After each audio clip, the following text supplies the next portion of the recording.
What's going on, guys? Welcome along to today's video. We're up at Dick Lovett in Bristol, and today is a little bit different. This is one of our 2-up tests.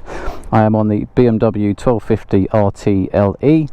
Obviously Zoe is with me, she'll be jumping on the back, and we're gonna test out this bike and see how it is for 2-up riding, 2-up touring. Yeah, it is 30 odd degrees, we're both sweating out, so let's get some breeze on us. I must say, if you are after a full ride review of this bike, check the top right hand corner.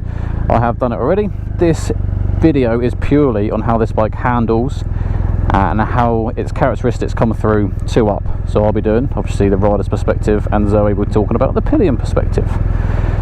Unfortunately, she's forgot her mic again, so she'll be doing it at her side when we pull over. But from my perspective, I'm 6'1", and the feet are flat, so when she is jumping on, it is more than easy to control the weight of this bike to enable her to get on without pulling me over. She is abusing me in my mic, which is not appreciated apparently. Let me lower this massive screen. Rider's perspective,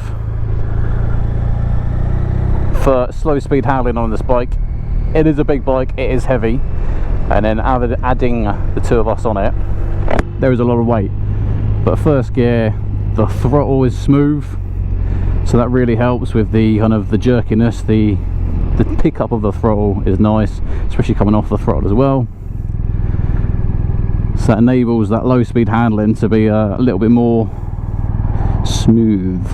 Hill hold control, which means like this, I'm not having to hold us with my brakes or my feet.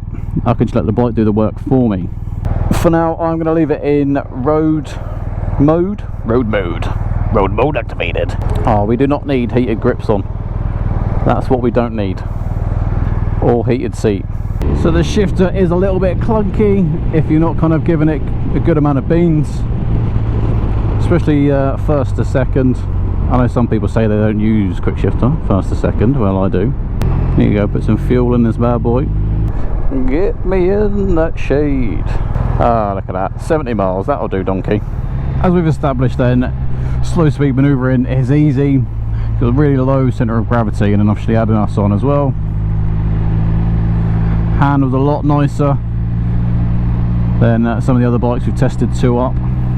In road mode, there is a little bit of kind of engine braking as your car coming off the throttle.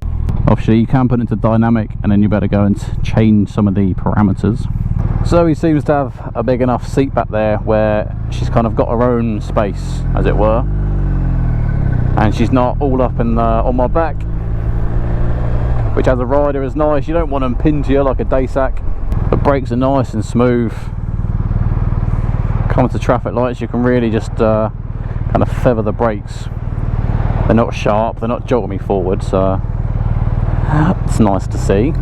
I am finding in road mode, the throttle from stationary, I am having to give it a fair amount of more beans to get the thing moving than what I would normally.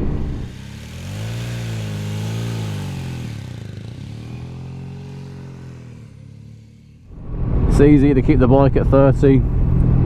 Like I said, throttle response is super smooth.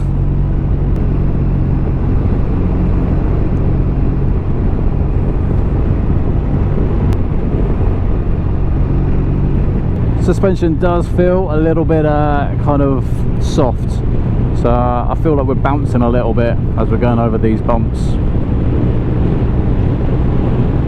Yeah, I feel like I'm pogoing.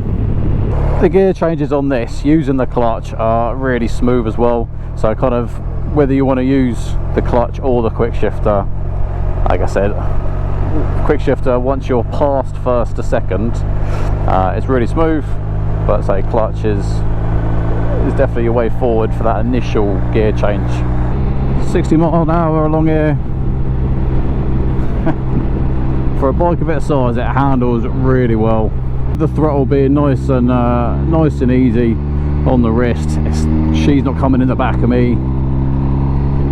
That's the main thing as well. As a rider, I don't want to be getting bumped from behind just because the brakes or the throttleness are super aggressive. Having a bike like this, there's going to be some times where you're going to do on the motorway, going towards a ferry or any long distance touring.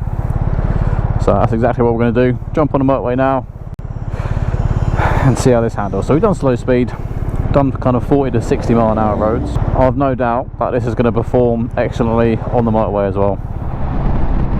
This bike has got more than enough power in this 1250 engine. Cruise at 70 plus if you were in Europe easily. This model has got the adaptive cruise control as well, so you can put that on, kind of sit back and enjoy the ride a little bit more. Also, with this massive screen in front, there's a nice wind bubble for the rider and pillion. Okay, so back at home, because it was too hot that day. Now it's freezing, so I can finally give my thoughts of being a pillion on the RS. As an FYI, it wasn't me who forgot the mic. It was definitely Matt. As a rare pillion, there's 3 things that I like to look out for. The first one is the ease of getting on and off the bike. I find it really difficult on some, and it really puts me off the pillion experience altogether. On the RS, it wasn't too bad actually. You definitely have to hoik yourself up, but actually it's quite flat, the seat, so you're not immediately getting pushed into your rider. Equally, the step, again, isn't too tucked under Matt, so it wasn't too bad. The second point is comfort. As Matt said, a little suggestively, the seat was big enough for my backside. You can't get more comfortable than the seat, if I'm completely honest. And the last point is about where I can hold on. Again, sometimes really difficult on some bikes to be able to grip to the handles underneath, and I like to ride with the love handles on Matt so that I've got a few different options. Actually, on the RS, it was quite difficult all round. I couldn't comfortably hold on to the handles on the seat or slightly behind me. It just wasn't comfortable at all. Also, the way that my knees fell around Matt meant that I couldn't easily grip hold of either of the handles on the love handles.